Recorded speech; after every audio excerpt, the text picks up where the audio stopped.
Good evening. Welcome to another edition of Focus on Hopkins County. I'm glad you've joined us for this very special edition of our program. This is a two-part series, and we're going to be talking the first half about the Want Not, Waste Not program, which is a deer program that is set up here in Hopkins County. The second half, we're going to be talking to Daphne Maddox and her staff, which will be talking about family advocacy of Hopkins County. This program is brought to you by the Community Improvement Foundation of Western Kentucky, where Mr. Shane Browning serves as the Executive Director, and we appreciate the good people at the Community Improvement Foundation and their support of this program. We're glad to have each of you with us. We have with us Chad Browning, who is the Director of the Want Not, Waste Not. I got that right on the first go because I wrote it down. So we're glad to have you back. All right, thanks a lot. Glad to have you on. And also with us is Brad Payne, who is the Executive Director of Hope to All and the Food Bank. Yes, sir. Glad to be here. Glad to have you. And what an exciting time this is for the people of Hopkins County. When we talk about Want Not, Waste Not and this deer program, it's exciting. Yes, it is. Yeah. Tell us a little bit how this came into fruition and what we can expect. Well, Want Not, Waste Not is a deer donation pickup program that is working here in Hopkins and also Muhlenberg County, where deer hunters can, if they kill a deer, they want to donate that meat. All they got to do is call me on my cell phone, and me or one of my volunteers will go out, meet the hunter here within the two counties. We'll pick the deer up, and we'll take care of getting the deer to the processor, and then it all goes back down to Hope to All Food Bank located in Nortonville. Now, the way it come about was back in 2011, me and my wife were out on Peabody ground, and we seen where some hunters had been hunting the opening weekend.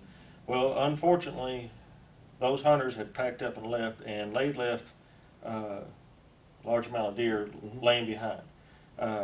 Right then, it was when I remembered one of the other chairman of Hope to All had said to me, "Hey, if you know anybody's got any deer they want to get rid of, give us a shout, and all. We would like to have them at the food bank, and all. The people down here really love it, and all. They can distribute it out through the families that way."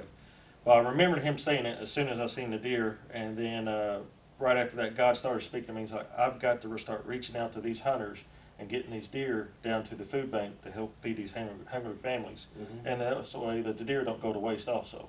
And so we started doing a little bit of talking with processors and with the Hope to All guys. And 2012 we launched the program, and it's been a huge success ever since. Great, great. It's all in divine order.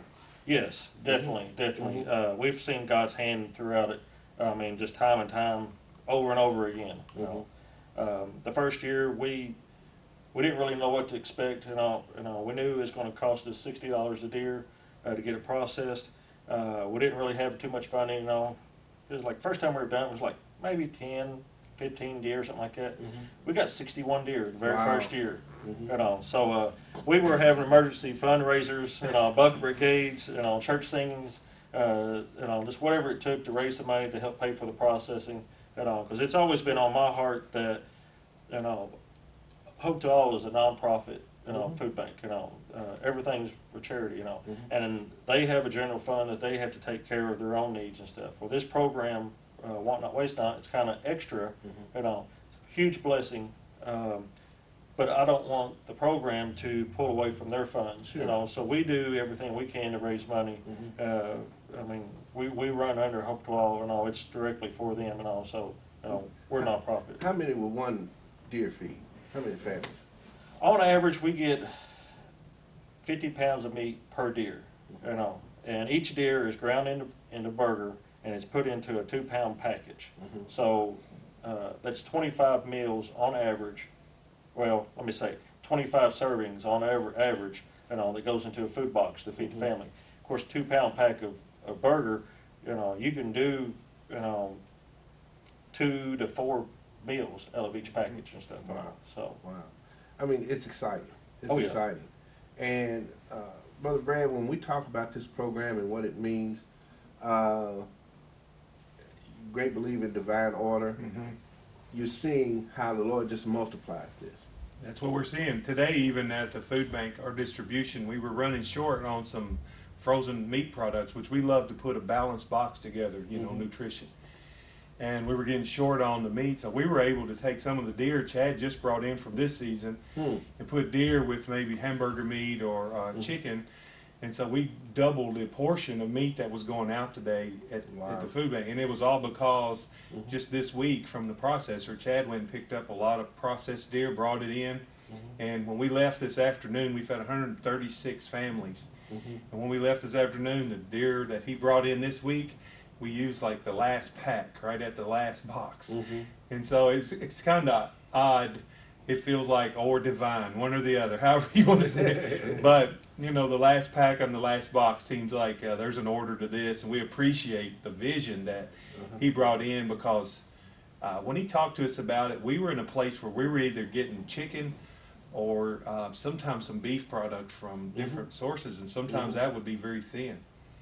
And the idea was great. We were nervous about the funding. That's always the thing. We have great ideas, big dreams that hope to all less money, but we started doing the bucket brigades, and they just did one of those last weekend and raised almost $1,000. And all of that's going to process these deer and keep them available to the families. And that's why we wanted to focus in, if you will, on this program, because we want people in the community of Hopkins County and beyond that watch this program to reach out and to give a tax-deductible donation to help feed people who are in need in this community. And that's one thing we've always said on this program, that people do reach out and help each other when it's time to help people. Yeah, I mean, like I said, this program is, your donations was 100% going into the program. There's no paid staff, and I mean, God appointed me to start it, and he didn't give me a payroll with that. No, he just gave me the heart and the passion. It's always been my passion for hunting, but my passion for serving Christ is so much more. And he combined that to create this ministry. And I mean, it's just launched leaps and bounds. Yeah, reading your card here, it talks about only $60 will take a deer from the forest to their table. Totally. Totally. It's pretty much, it comes out to being almost $1 a pound is what the program costs now. So every $2 that someone gives, that's putting a meal on someone's table, because everything's in a 2-pound pack. So I mean, it beats beef prices by a long ways nowadays. And if you go to Walmart, buy it. And you're seeing more and more hunters getting involved in this. Oh yeah, the one into this, my biggest concern was the food bank needs this meat. And we don't need to let these deer just go to waste. Right there's the biggest need. Well, after I started doing this program, the need for the hunters to have, more options for these deer, because our population is very heavy in this area. There's a lot of hunters, and they don't have enough freezer space to fill all their tags. So they'll go out and they'll kill one deer, or maybe, and their kid kills a deer and all. Well, their freezer's full, so they quit hunting. It's a good ethical hunters, they do that, and that's what it's such a blessing. We're reaching, we're helping the farmers because they have, they get these tags from the biologists to kill extra deer and all to thin the herds down. Well, a lot of their hunters don't want to shoot these deer, without having a place for them to go. So we're helping the farmers, we're helping the families, have more hunting time, because they can use all their tags, and it's just it's good for everybody. I mean, there's no negativity, no cons about it. Everything's just pro. Yes. It really eliminates waste. Because one of the issues, all the things Chad said is true, because of course the state regulates how many deer a hunter can take, and they base that on harvest based on need, get that many deer out of the forest. But in that whole process, there's also deer just thrown out of the way. They're just, and a lot of people's against hunting and things like that. But one of the things that when we talk to these people to help them understand what we're doing is we're just eliminating the waste. The deer has died, and we don't want it to be thrown into just thrown into a gully or something. When 60 pounds or 50 pounds of that can come to the food bank and actually feed a family. Hmm. And so we're eliminating just the throwaway. And I think that's a great thing. I really feel good about that part of that program, because I don't like to just kill for the sake of killing either. Hmm. And for that purpose, it really generates a way for the hunters to hunt. But at the same time, they're doing something very positive with this program Mhm. that just puts food on the table. And there's some needy people in our county. Yes, it is. There's some It is. struggling families, and I've met them face to face and talked to them about their plight. Mhm. And they really, really, really appreciate Mhm. what's happening here. Mhm. And I don't think we can underestimate the value of this program. Right. And it has to move you emotionally. Absolutely. When, yeah. when you see people in need. And this is all across the economic spectrum. And being able to give to them and then receive back Mhm. blessings means so much. Yeah, yeah, definitely. I mean, for instance, last year, I had a group of hunters. They parked in Nortonville, Mhm. and they had called me, and they had I think 4 deer, and all that they, it was an outfitter, and they had 4 deer they wanted to donate. Well, by the time I got there, a couple ladies had come up to them and asked them, "Hey, what are you guys doing with all them deer?" and all. And they told them that, well, we're going to be donating them to the to Want Not Waste Not and all to help with the food bank and all. And they got to talking. Well, these ladies, they really needed the meat, for their house and all to help feed their families and stuff. And they asked those guys if they could have a couple. And I was like, well, sure, yeah, no, we'll let you have, if you want 2 of them, we'll let you have 2 of them. And they loaded these 2 deer in the trunk of these ladies' car. He could tell just by looking at them, talking to them. I mean, they were living in poverty. They were doing everything they could to help feed their family and all. And these guys, and practically in tears, loaded these 2 deer in the trunk of these ladies' cars so they could take it home to clean them. And when I got there, I got the other 2 deer that was left over. And I mean, if something like that, I mean, that's right there in Nortonville, Kentucky. Hmm. And if that doesn't move your heart and tell you what's going on, I mean, there's things, people live in conditions that people don't normally see. Sure. And by giving this program, I mean, you're doing it in faith and knowing that it's going to make an impact on somebody's life. Right. And we want to put on the screen now where they can come to, people can come to receive this food, how people can give a donation, what number they can call. Mhm. Give us that information. Okay. I don't know the address of The food bank, it's 92 North Main. 92 North Main, there in Nortonville, is the address to the food bank. And they're Nortonville, Kentucky. Nortonville, Kentucky. And they're open on Tuesdays from 9 to 1? Yeah, well, it's 10 to 2. 10 to 2, I'm sorry. 10 to 2. We do open. We would be there at 9, but we're prepping the Okay. boxes. But Mhm. but we open at 10 and stay there till 2 o'clock.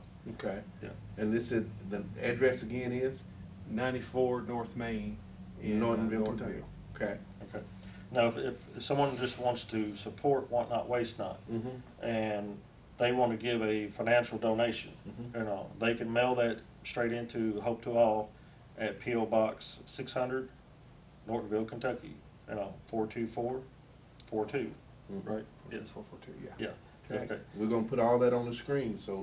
And when they if they want to send a check in, just down there in the memo, just write dear, write Want Not Waste Not. That way, when the Hope to All gets that check, they'll know that that money is designated for this deer program. And if you want a tax receipt, just put a little note in there, and they'll send you a tax receipt back out to you. Take care of that. We also set up a PayPal account today Mm. on our website. That's just been activated Correct. on hopetoall.com, Mm-hmm. and there's a giving place there. You can designate that Mm-hmm. to the deer program. So if you want to just give electronically, that's available as of Okay. today. It's great. And again, this is tax deductible. Absolutely, all of it. Yes. Which people can give to. Yes. How long will this program be going on, the deer program? As long as we have enough funding to last through till the end of the year. Mhm. Bow season starts in early September, and it doesn't run out till actually about the middle of January. Mhm. So we'll do it from bow season beginning to bow season end, as long as we have the money. Mhm. It's very stressful if I'm taking deer to the processor and we don't have enough funding to take care of the fees Sure. and stuff and all. So Mhm. that's I really would hate to start declining deer donations right in the middle of gun season, Yes. during our busy time because we don't have the funding, So we could desperately use some more funds. Not just because of reference, the first year we done 61 deer. Last year we collected 91 deer. So this year at that rate, I'm expecting 120 deer. Mhm. That's over $6,000. Yes. And we're somewhere maybe $2,200. Mhm. Is about what we have in our account right now. So we've got a little more fundraising to do. We need people to give back, make some donations. Sure. Sure. Right. Well, this is certainly something that an individual could do. $60 is not a substantial amount of money when you consider the impact you can have with it. But, we're hoping maybe to meet with some churches and different groups, maybe a local missions projects, and just let them adopt this program, to feed the local, the families in the neighborhoods that's right here, represented right here in Hopkins County. Because what we do is basically, we try to help anybody that's in need, but our focus is Hopkins County.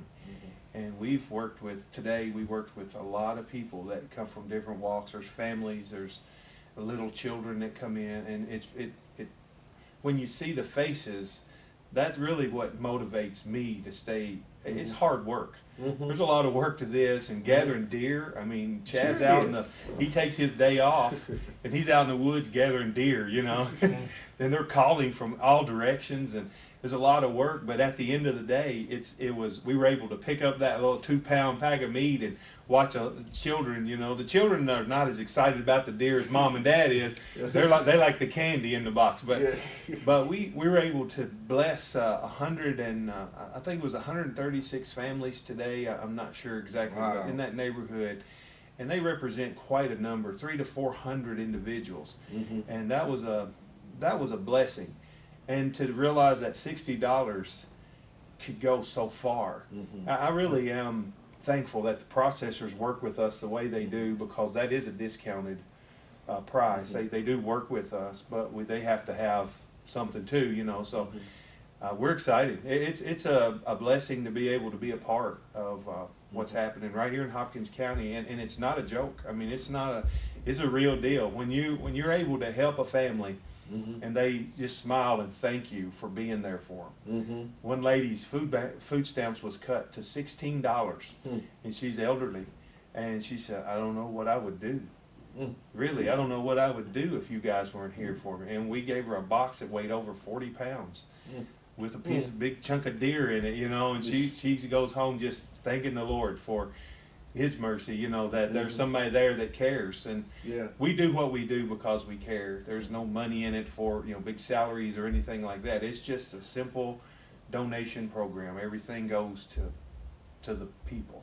Wow. And it's an honor to be able to sit here. It's giving hope to all. It's giving hope to all. That's our goal. There's a reason things are bad, but sometimes you can meet somebody that brings a little bit of light instead of more darkness, and we want to be the light. And you are being that. You are being that. That's what it's all about. When we talk about Hope to All, how long has that program been in existence? Hope to All was born in 2006. It was birthed around a breakfast table with a lot of community pastors. We were having breakfast in Nortonville, and several of us just began to realize it was born of the drug epidemic, actually. Methamphetamines had been so rampant, and it's affected so many families. It was vast what was happening in our community. And we began to just try to put our heads together and pray together, and eventually Hope to All was born through a large rally of churches coming together and saying, let's not be denominational, let's be relational.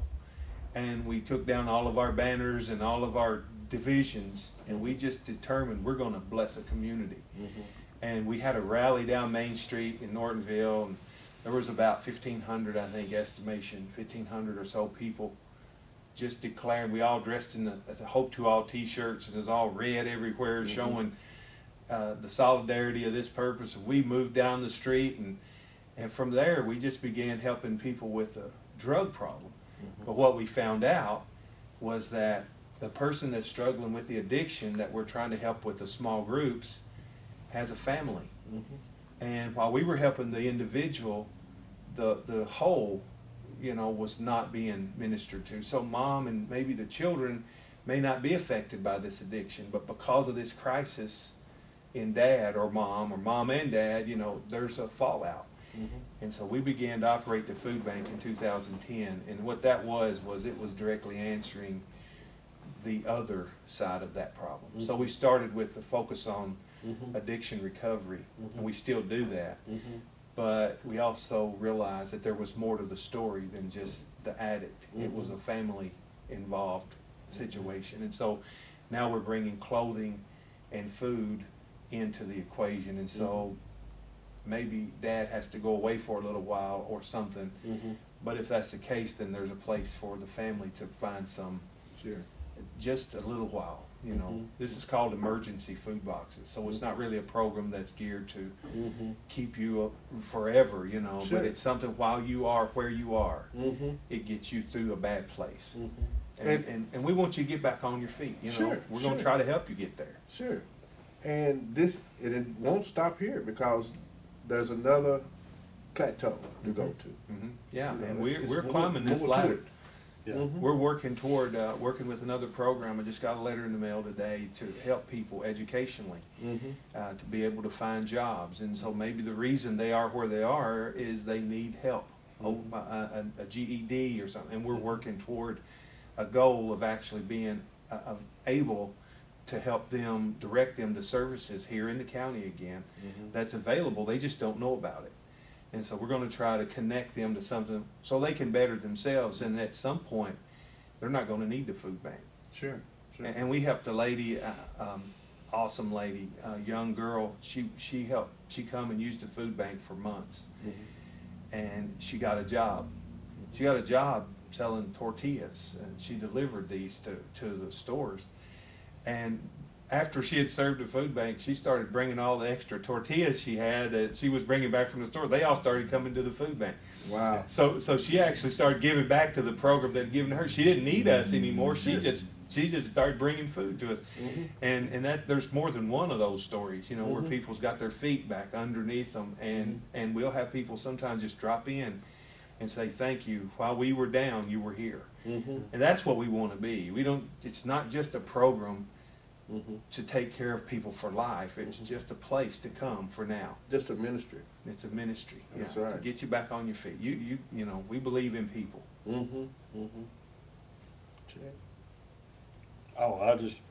It's just, it's awesome stuff right there. I was thinking, also too, this weekend was youth season, you know, so all the kids out there, you know, they was out with their parents out deer hunting. And we received 6 donations this weekend, you know, deer donations. And 5 of them was little kids, you know. So I think the youngest might have been 11 years old. They had 2 11 years old, and the other one's a little bit older. But each one of these kids had the opportunity, you know, they made their own choice. You know, what do you want to do with this deer? And they all wanted to donate this deer to help feed hungry families, you know. So these kids are learning early of, you know, not being just hunters. They're being sportsmen. You know, they're learning at age 11 to give back. You know, and these parents are guiding them, you know, and teaching them great things and all. So these kids are going to be growing up serving the community as well. And you know that will help parents. You'd be surprised what impact that have on parents. Oh yeah. You know. Yeah, definitely. Want Not, Waste Not. And this program is being launched in a big way now. And what we're needing from you in the community is to give your tax deductible donation to help this program, help feed needy people here in the Hopkins County area. It's important, it's worthwhile, it is a ministry. Yes. And if you're able to give a nice donation to this, it will not, everything goes toward this program. 100%. Right, and we need you to give and to support this effort, correct? Yes. Even, I mean, it doesn't have to be the full 60, you know, if someone wants to give 10, you know, true. That's great, you know. Mhm. Just, I mean, anything that they can spare. And there's churches out there Oh, yes. in the community that can give toward this effort. Mhm. Your missions group, your missionary group can give toward this effort as well. And if the churches want to, you know, find out a little more deeper, Mhm. you know, as far as, you know, Hope to All or Mhm. Want Not Waste Not, you know, they can contact us, you know. That's I know both of us, we've been out and spoke directly, Mhm. you know, about our ministries and stuff. Mhm. And, you know, we're bringing it straight from the Bible, you know, why Sure. we do what we do, Mhm. you know, and this is the results of it, you Mhm. know, so. That's great. That's Yeah. great. Our motivation was Matthew 25. Mhm. And when Christ said, inasmuch as you've done it unto the least of these, you've done it unto me. Mhm. And we were motivated by the way he took the struggle of people personally. Mhm. It's not just us and them situation here. Yeah. With Christ, it was when you touch those people that are struggling Mhm. in the place that they are, you have touched me.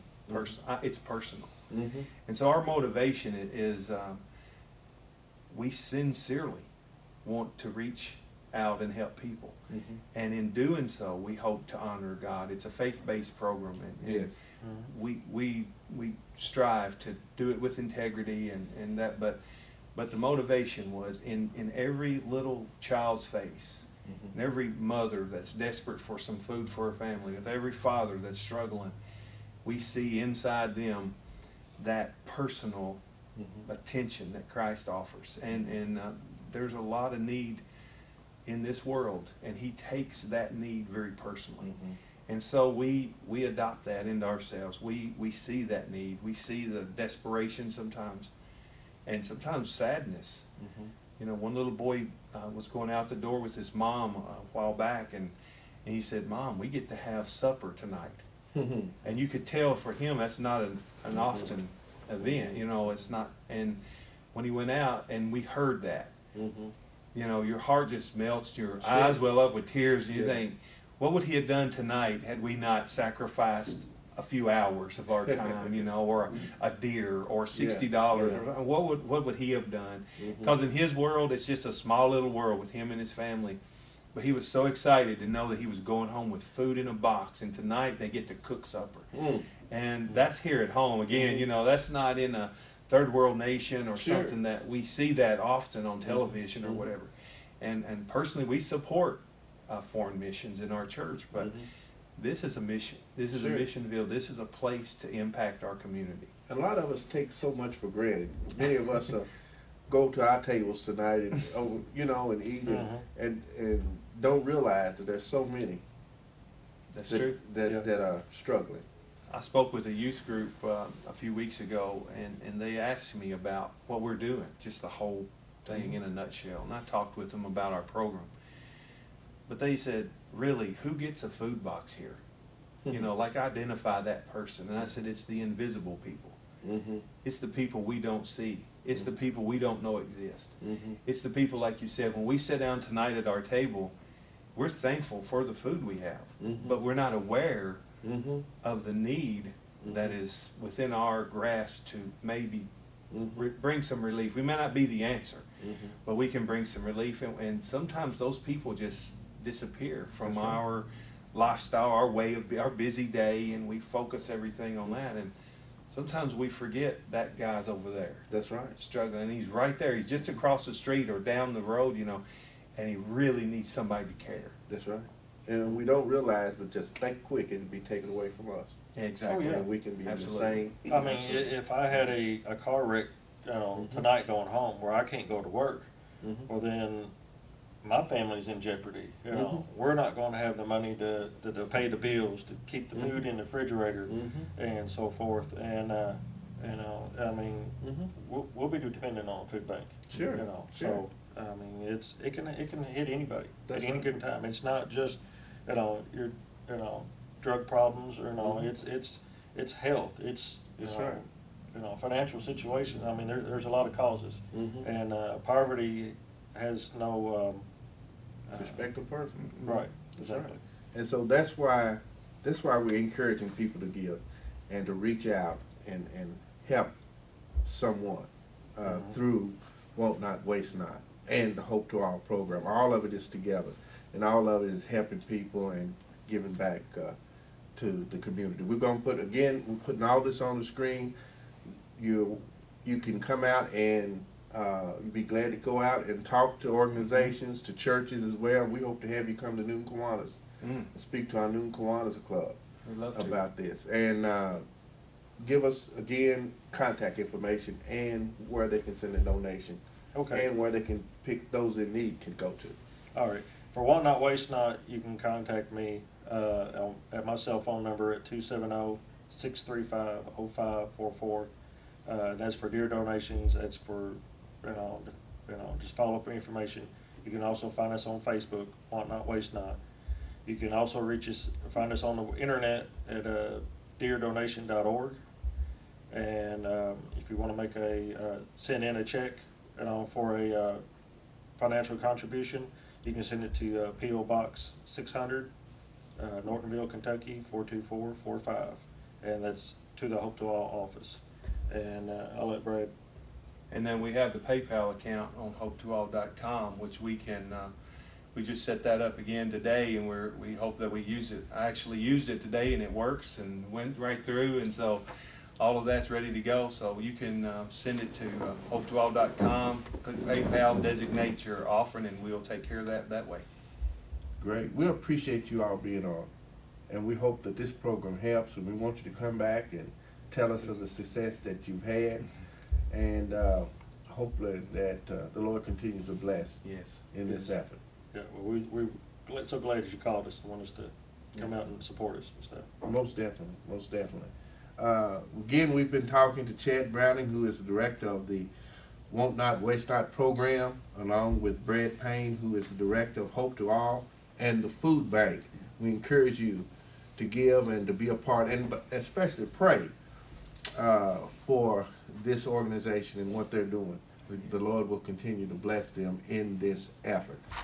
This is the first half of our program. The second half, we will be moving from this place, and we'll be at the First United Methodist Church, and we will be in the far side room talking with Daphne Maddox of Family Advocacy and her staff. Thank you for watching the first half of this program. Welcome back to the second half of our program. No, you're not dreaming. We've changed venues. We are now in the far side room of the First United Methodist Church. Joining me for the second half of our program is Daphne Maddox, who is director of CASA. CASA is under the umbrella of Family Advocacy. And she's going to be talking with us for the next 30 minutes, and hopefully we're going to have with us, joining us, Cassandra Singer. And she's going to be joining us on the latter part of this program. Welcome back to Focus on Hopkins County. Hello, it's been a while. It's been a minute, but we're glad you're here. Yes, glad to be here. And what an important program this is. When we talk about CASA, we talk about family advocacy and what it means to the people of this region. Tell us a little bit about the CASA history. All right, CASA's been around for close to 30 years. 1977 is when it started in the nation, in Seattle, Washington. We weren't as lucky. We finally got it in Hopkins County in 1997, and I got lucky to join the CASA family in 98. So right at the beginning, I've been able to be a part of the CASA family. So 16 years I'm celebrating. The CASA agency itself has been celebrating for 17 years, so we're coming on our 20-year anniversary soon, so we're excited about that. Let me interrupt you and say that you have to be probably the longest serving director of anything. I am the longest serving director in Kentucky right now as the current serving director of CASA. I've outlived everybody else. Everybody's new. Some of the programs are finally retiring and moving on, and I'm still there. And so I have outserved most of my predecessors and things. It speaks a lot of you and what you do. Yes. And the heart that you bring to this. I appreciate that. I enjoy what I do. Got the job straight out of college. I had created my resume specifically for this job when I graduated college. Got the job, and been here ever since. Never applied for another job in my entire Wow. career. So, and don't want another job. This is what I love to do. I wake up every morning excited about getting to go and try to recruit people and get people involved in child abuse prevention. It truly is a worthy cause. It's something that is needed, and attention needs to be drawn to it. There's more kids that need to be served, and that's what I really want to bring out today is the need that is here in Hopkins County. Sure, and there is a great need. There a is. great need. This is so much like a ministry within itself. So many people are hurting, kids are hurting, families are hurting. Absolutely. Tell us more. Well, the kids that we see every day in Hopkins County, I can give you figures. In 2013, over 700 kids were reported abused or neglected. In 2013, that's 1 year. We know that there are a little over 10,000 kids in Hopkins County, so do the math. We're looking well over 5% of our population is being reported abused or neglected every year. It's a lot of kids. Look in a classroom, it's at least one kid in every classroom in Hopkins County is being reported. So you can't say that doesn't impact you. You have kids in those classrooms, you have grandkids in those classrooms, it could be somebody in your own family that's being impacted. Child abuse is not something that doesn't impact every single person in this community. Somebody you go to church with, somebody in your family. It's not just a poor person's problem. It goes across all gamuts of social economic status. Drugs, we know drugs run rampant. Yes. Across everybody. I think everybody I run into, there's drug problem. And I think you probably can speak to that as well. Sure. You have family members that you never would have suspected. I've had family members, I've had people I went to church with that you would have never have thought. It could be an illness that caused them to be on pain pills and then they become addicted. It could be the alcohol that they become addicted to and they become a total different person, somebody that you've never seen before. And that's the same thing with this. So it's not just that they're uneducated, that they don't have money. We're seeing kids from all walks of life that are being impacted by child abuse. And that's something that we want to be made known, is that we need to be on the lookout and help report. Yes. Everybody in Kentucky is a mandated reporter. What the law says is if you suspect child abuse, that you should report it. It doesn't say if you went out and investigated, made a few phone calls, if you have checked it out and you think for sure it's happening, that you should report it. It says if you suspect. So that means if I've got a little bit of a concern, I should call the child protective line and make a report. And so I'm compelling people to do that because you may be the only person that suspects it. Yes. And what if you don't make that phone call? And what if the next day you find out that that child who wasn't being supervised, maybe it's supervision, maybe in your neighborhood, you see that kid, that 4-year-old roaming up and down the street. Well, what if the next day you find out the kid was hit by a car? But the day before you knew that child wasn't being watched and you could have made a report that could have saved that kid's life. Yes. So that's why we wanted to focus in on that today, because there's a need to let our listening audience know absolutely. that they need to get involved They do. and stay involved Absolutely. in what's going on around them. It's kind of like the Crime Stoppers program. It's kind of like being the eyes and ears It is. of law enforcement. And that's what we say. With CASA, actually becoming involved with the CASA program is going a step further. So you're going a step further than reporting it. That's being a good community citizen, just like with Crime Stoppers. But going a step beyond is becoming a CASA volunteer, and that is being the eyes and ears of the court. Yes. Judge McClure, who is our family court judge that we work with very closely, she can't go out and investigate every single case that comes before her. So there's caseworkers, there's guardian ad litems, or the attorneys that are representing the different parties, and they bring information back. But CASA is the one party that is involved that is strictly there for the best interest of the child. That is their only goal. They are not attorneys, they are not social workers, they are there as a common sense approach to the whole system. And we know systems sometimes don't make sense. If anybody's ever been in a court system, we do things because the law says we have to. Right. Doesn't always make sense. So the CASA volunteer meets with the kids. They meet with the foster family, they meet with the parents, they meet with the caseworkers, they read lots of records. And then they go through and make a recommendation as to what they think is in the best interest of that child. How does one become a CASA volunteer? They actually have multiple ways that they can do that. They can actually come down to our physical office. We Which are is located at 228 South Main Street in Madisonville. We are across the street from the Messenger between Sunmart and Hancock Bank. We've been there for several years now. I think about 5 or 6 years we've been there. Yes. So we're excited about that, and we've been redoing, and so soon we'll be having an open house. Not for sure the date, Yes. but we have been Are you going to invite us in? We will invite you in to do a tour and Sure. see our, it was an 80s office. It was Wilson McPherson, so it was back in the day, the greens, the mauves, all that. So we have done a lot of our own redoing, so we're excited about what we've been able to do in there. But they can come by our office. They can also visit our website, which is www.facky.org. We're going to put that on the screen. Yes, and they can, there's a link there for CASA, and they can actually input their information, and we will send a packet out to them with that information, and they can receive it that way. Or they can email me, and I'm not sure if they've given that information, but it's hccasa@bellsouth.net. We can also send them information that way, or call us at 270-825-1582, and we can answer any questions they have over the phone. Well, that's great. And we'll get all that information online because we want people to be involved in this. Absolutely. How many volunteers do you particularly have? There's a certain number you try to reach? We currently have 10 active volunteers serving around 40 kids right now, but I can tell you that isn't enough. We are serving only a fourth of the kids that the judge sends us each year.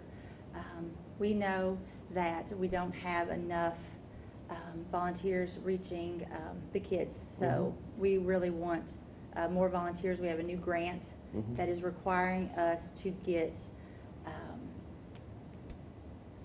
our grant goals for that is 8 new volunteers and reaching 22 new children. And that's through National CASA, and it's a youth advocacy grant. So with that grant, we are required to look at kids aged 7 to 17. It's a little differently. We serve kids 0 to 18. But with this grant, they want us to look at school-age kids and specifically look at outcomes such as education and delinquency, and making sure that those kids that we're dealing with have better outcomes than the normal kids that are in the system. We know that those kids have a higher rate of delinquency, that the teen pregnancy, that they don't complete their grades as quickly as other kids, that they get held back and things like that. So those are things that the new volunteers will be trained in as well, as how to help advocate in those areas and to help those kids achieve better outcomes for themselves. Great, great. And we want to encourage people, as I said, to take advantage of this. And the CASA program is reaching a lot of kids, and we need a lot of volunteers. We do. And I know that there's a new outreach program to help in that effort. There is. To do that, and Mrs. Singer is with us. Come on over, Mrs. Singer. Join us on the couch. This is Chandra. Cassandra? Chandra, I'm sorry. Chandra Singer, how yes. are you? Good. Glad to welcome you to Focus on Hopkins County, the new outreach program that you are somewhat heading up. Tell us a little bit about that. Well, right now we're focusing on doing some marketing in our local restaurants here in Madisonville. Hopefully just to get the word out about CASA and recruit new volunteers. What we're doing is setting up displays, including our banners, brochures, information packets, things of that nature, for a week. And also during that week, we're going to be sending out postcards and bookmarks in the to-go sacks and things like that, hopefully to reach more people in our community. And so this is part of our outreach program, this program today, and we are wanting to reach out and get more people. This, I know, is an important ministry to you. That means something to you. Tell us about that. She actually came to us as a volunteer first prior to being involved as the CASA volunteer coordinator. And when the position became available, I actually sent out amongst the volunteers because it's a 1-year grant, and I didn't need to train somebody to be a CASA volunteer first, and then because I needed somebody who was passionate about helping kids. And she was one of my volunteers who was always, hey, what if I did this online fundraiser? Hey, what if I helped you with this? Hey, what if I did that? And I'm like, hey, what about this job? And she was like, sure. Because she had all the ideas and she had a lot of the abilities that we needed. I know this is really emotional for you, and Yes. yeah, I can understand that. Yes. And usually you're the one like breaking down. You're doing good right now. I am. I usually cry. Yeah. So you I love my job. I do. I love the kids that I work for. Yeah, yeah. I do.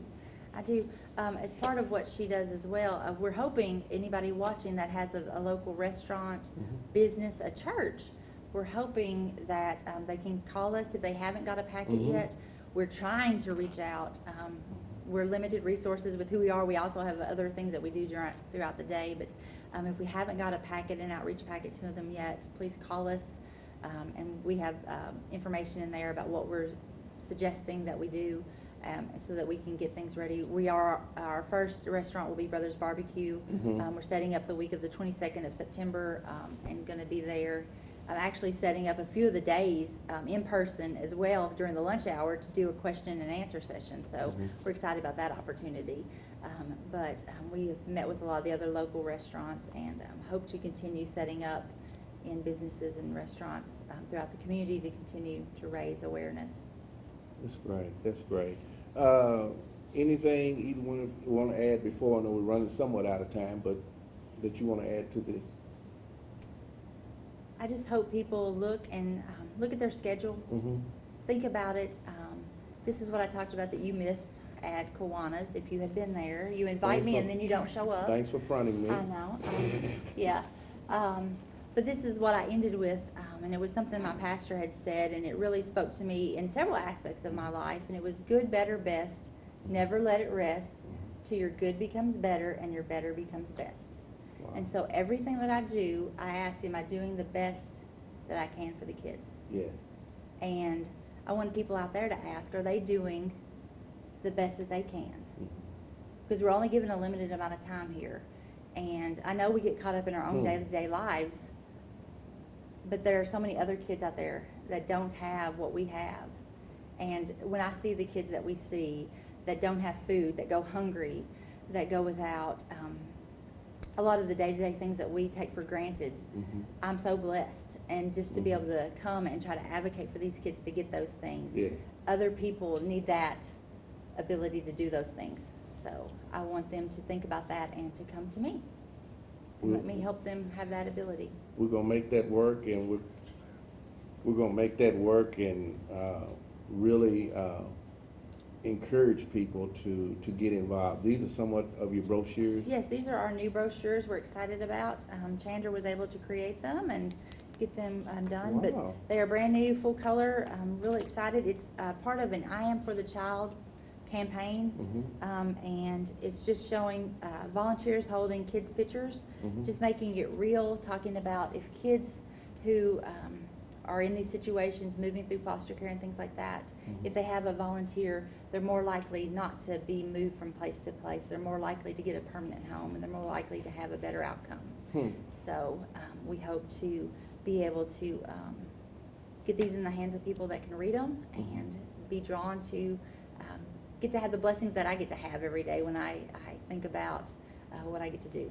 Right, and when you help kids, when you help anyone, but especially in this, you receive so much more back. You're blessed. You do. You know, it comes back to you. You do. There are days you're stressed. Don't get me wrong. There are days. Sure, that's part of Yesterday it. was one of them that I went home and my brain was mush, and I was tired. It was a long day in court, a long day. But then I got up today and I was excited because I knew I could talk to you about what I did. Yeah, I can't ever picture you being upset or mad, though. You just don't have that. I just don't see that. Well, try Tuesday afternoons.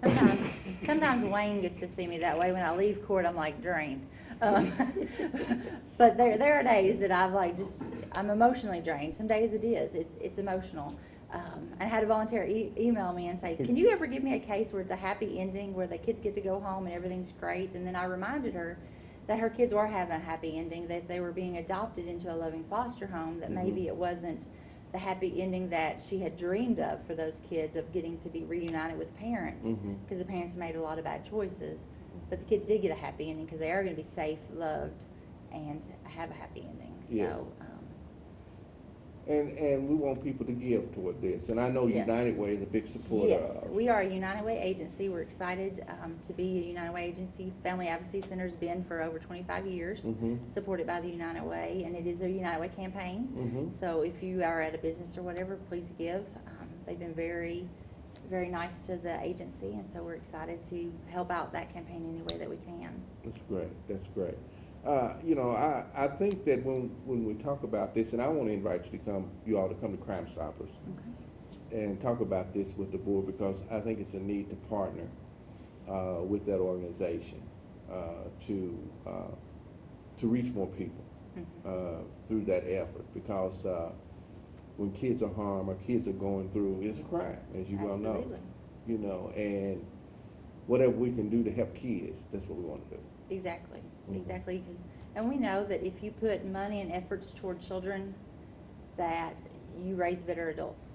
Correct. That if you fix the problem when they're little, that you don't have the people going through the drug rehabs that need all of the assistance later on.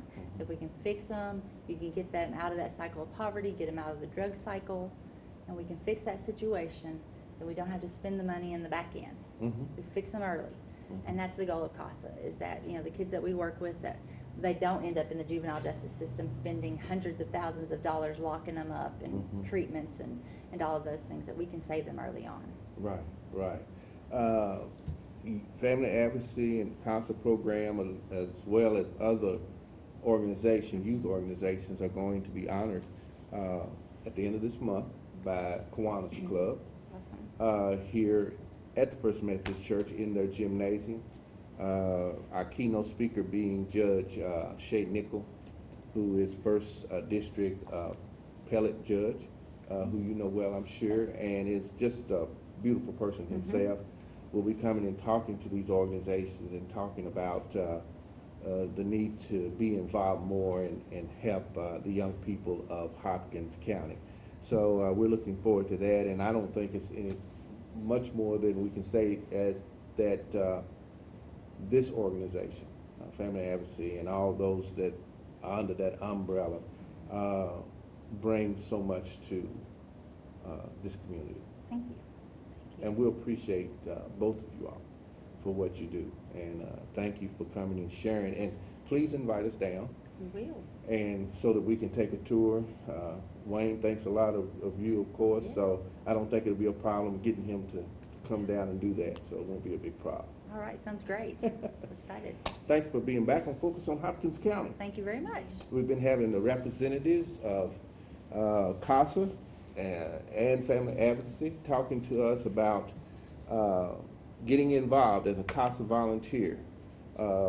That's a need that's important to this community. There's a saying that says, whether the weather be good, whether the weather be bad, we'll weather the weather together, whether we're happy or sad. And so it's all about being together and making it happen. I'm Tim Thomas, your host. Keep sharing the dream.